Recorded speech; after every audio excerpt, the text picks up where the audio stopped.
Thank you very much. Thank you. And thank you, Hector. I'm thrilled to be here with so many of our incredible leaders in the Latino business community. And you folks are good business people. I know that. I know that for a fact. I've had to compete against you for a long time. In fact, I said, I want to get out of that. I want to be president. It's easier. But I especially want to thank Chairman Hector Barreto for the invitation and for the many years of his leadership on behalf of America's small businesses. I also want to recognize Secretary Chow, who's joining us today. Elaine? Hi, Elaine. You're doing a fantastic job, by the way. Thank you very much, Elaine. Most of all, I want to thank all of you, the Latino business leaders, who are living proof that the American dream is back and stronger than ever. The Latino community embodies the pioneering spirit of America. We're a nation that loves adventure, and you love adventure, that celebrates risk-taking and that embraces faith and family as the true center of American life. As president, I am committed to unleashing the full potential of the Latino community by removing government burdens, by restoring safety and security to our neighborhoods, and by defending America's interests so that all of our citizens can prosper. America First is about unity. It's about coming together as one family, one big, beautiful American family, no matter our race or color or creed, to protect our jobs, our communities, and our country. We want all Americans to thrive and flourish together. Our program is working far beyond our wildest expectations. We've created nearly 3 million jobs since the election. Think of that, 3 million jobs. If I would have said that prior to the election, nobody would have believed it. All right? They would not have believed it. Today, we have more Hispanic Americans working than ever before in our history, setting records. New jobless claims have hit a 48-year low last week. And last year, the Hispanic unemployment rate reached the lowest level in history. Congratulations. And I'm proud to report Hispanic unemployment has now remained at or below 5% for the longest period of time ever recorded. You're doing very well. That's good. Consumer confidence is at an 18-year high. Business confidence is through the roof, with a record number of small business owners saying that now is a good time to expand. And by the way, we're going to keep your playing field level so that we don't have outside interests coming in and hurting our country, which they've been doing. They've been doing a lot of that over the last 25 years, and we're doing a lot of things to stop that. And you're seeing that actually already in the numbers. That's why these numbers have been so good, or great, I might add. Latino-owned businesses now make up more than 10% of all businesses in the United States, providing jobs for more than 2 million American workers. These businesses contributed nearly $500 billion to our economy last year alone. Latinos are also starting new businesses at 3 times the national average. That's pretty good, 3 times. The American economy is coming back bigger and better and stronger than ever before, and Latino businesses are helping to lead the way. You're paving the path. At the center of America's resurgence are the massive tax cuts I just signed into law. Now that is a lot of money in your pockets, no matter where you're coming from. Business or personal, it's a lot of money. It's the biggest tax cut and reform in American history. We got no Democrat votes, by the way, not one. Now they're all saying, maybe we should have voted. Do you notice they're having second thoughts? They're saying, we think we made a big mistake. We didn't get one vote. And at the heart of our plan itself is the tremendous relief for working families and small businesses. A typical family of four earning $75,000 a year will see an income tax cut of more than $2,000. That's not crumbs. Slashing their tax bill in half. We nearly doubled the standard deduction, meaning a married couple will not have to pay one dime of income tax on the first $24,000 that they earn. We doubled the child tax credit because the most important investment we can make is in our children. That was a big thing. When I signed the tax cuts just before Christmas, it was like jet fuel for the American economy.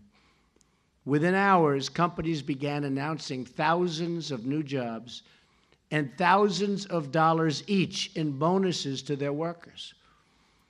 Over 4 million workers have already received tax cut bonuses, and the number continues to grow every single day. As a result of our business tax cuts and reforms, the typical family will see their annual household income eventually rise by an average of $4,000 a year. We have finally given American businesses a level playing field, and you'll see more of this in the coming weeks. We're bringing it back. Our jobs have been stolen from us. Our businesses have been taken. Our factories have been closed. It's all coming back. You saw 2 weeks ago, Chrysler announced they're leaving Mexico and they're coming back into Michigan. Going to open up a big plant. We have many plants opening. Many plants are opening. They're coming back.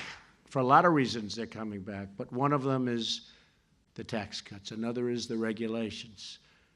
But now we're able again to compete with anyone in the world. Joining us today are two business leaders who are at the forefront of America's economic revival. Jeanette Prenger is the president of Echo Select, a technology staffing business in Kansas City, Missouri. Great place. A lot of people from Kansas City, I noticed. Seen a lot of people from Kansas City.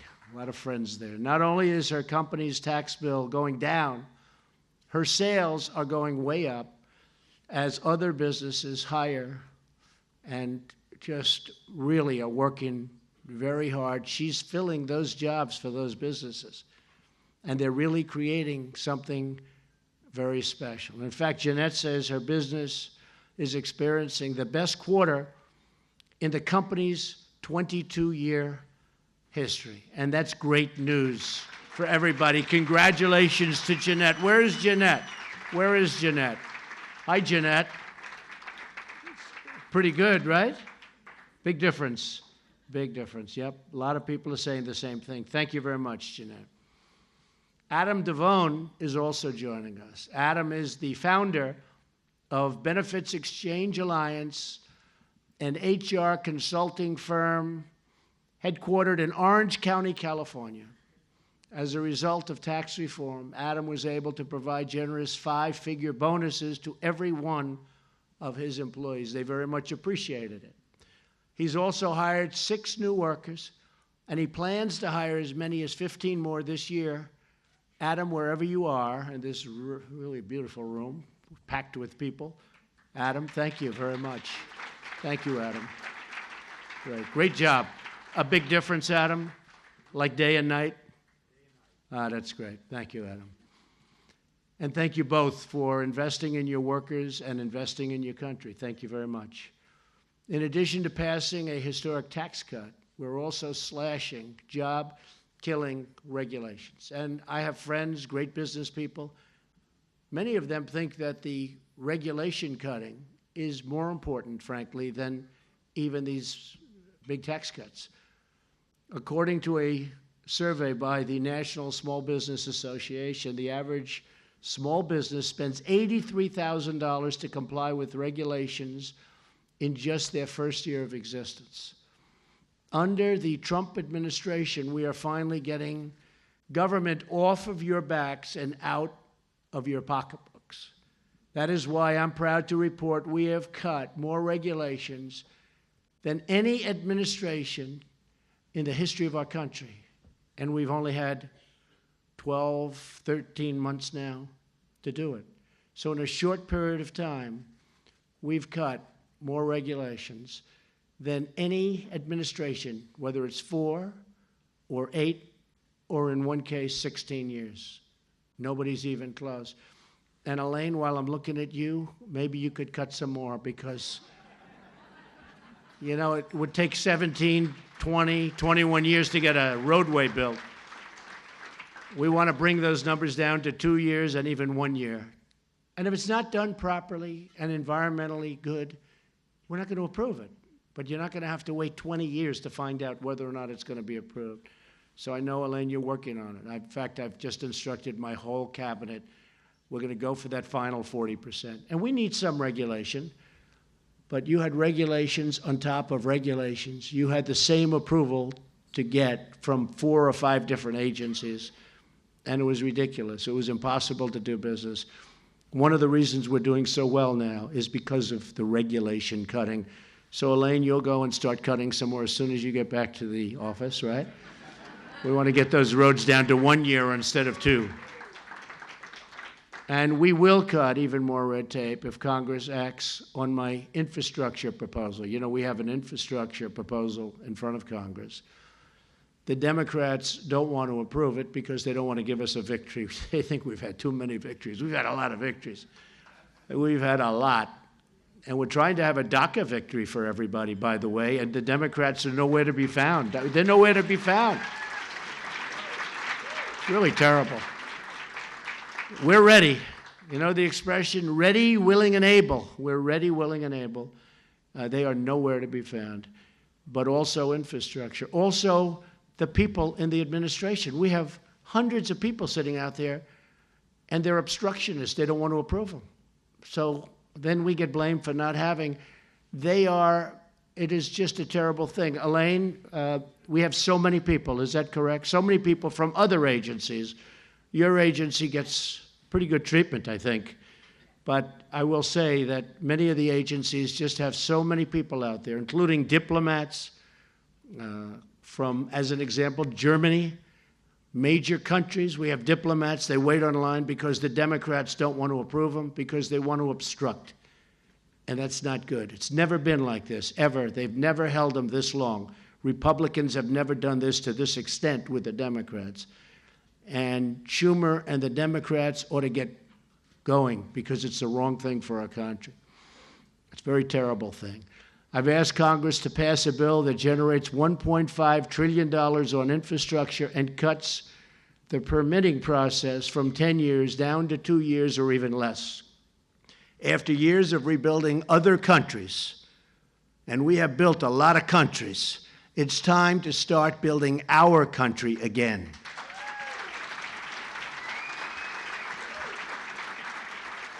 But a wealthy nation must be a safe nation. Protecting the security of our country is my highest duty. It's the most important thing I can do. That is why my administration is committed to securing our border, dismantling dangerous gangs, and stopping the flow of deadly drugs that are just pouring across. It's never been a problem like over the last 3-4 years. And we're doing a job, and I will say the Border Patrol and the ICE and all of the different people that are working so hard, law enforcement generally, they're working so hard on the drug problem. Never been a problem. Many countries are having this problem, but there's never been anything like it in the history of this world. And it's destroying people's lives, so many. And we're going to stop it. Every American child, regardless of where they live or what family they come from, should be able to grow up in a safe community. My administration submitted a balanced and responsible immigration reform plan to Congress. Our plan fully secures the border, provides a permanent solution to DACA, which we're really working on, and modernizes our immigration system by ending extended family migration and the lottery system so we can eventually have a merit-based system where people can come in and work for your companies, work for you, and do a phenomenal job, people that love our country and that want to love our country and our people. These reforms are supported by the vast majority of Latino voters. In fact, more than 8 in 10 Latino voters think immigration to our country should be based on skill, not just a relationship with people you don't even know. This is the mainstream view of all Americans, including Latinos. Yet the Senate Democrats filibustered our plan because they don't care about the immigration system or reform, and they don't want to solve the problem. They would rather use it to get elected. That's not working so well. But we remain committed to immigration reform that protects our country, strengthens our economy, and lifts our workers from poverty to prosperity. We want every American to know the dignity of work, the pride of a paycheck, and the satisfaction of a job well done. Because when our people are free to live their lives and to follow their hearts, there is nothing at all that we cannot achieve. What we are witnessing now is the rebirth of the American dream. Everybody in the world is talking about it. It looks a little nasty when you watch the news, or as I sometimes call it, the fake news. But everybody in the world is talking about what's happening in the United States. It's really incredible. Best numbers in so many different ways. Companies, unemployment, so many records we're setting. The whole world is talking about it. And each of you here today, along with millions of hardworking Latinos all across our nation, are making that dream into a reality. You're really making America great again. A lot of the people in this room are making America great again.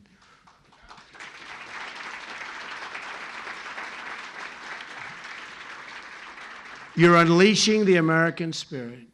You're bringing jobs to American communities. And you are fighting for the American way, because you know that America is a nation that thinks big, dreams even bigger, and always reaches for the stars. You're reaching for the stars. I know so many of you, you're reaching for the stars. You have been for a long time, and now you're getting there. Together, we will build great buildings, invent incredible new products, discover amazing new technologies, and blaze bold new trails in science and medicine and the arts. And we will do it all with American skill, American grit, and American pride. This is our time. This is our moment. Go get DACA. Go push those Democrats. I'm telling you, it's close. So this is a moment for DACA, for all of us. But this is a very special moment. A lot of tremendous things can happen here. Right now, so many tremendous things can happen if people want them to happen. This is how we are taking care of our people, taking care of our country. I just want to thank all of you for being here.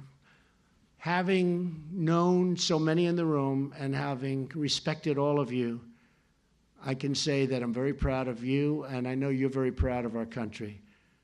So thank you all very much. God bless you, and God bless America. Thank you very much. Thank you. Thank you.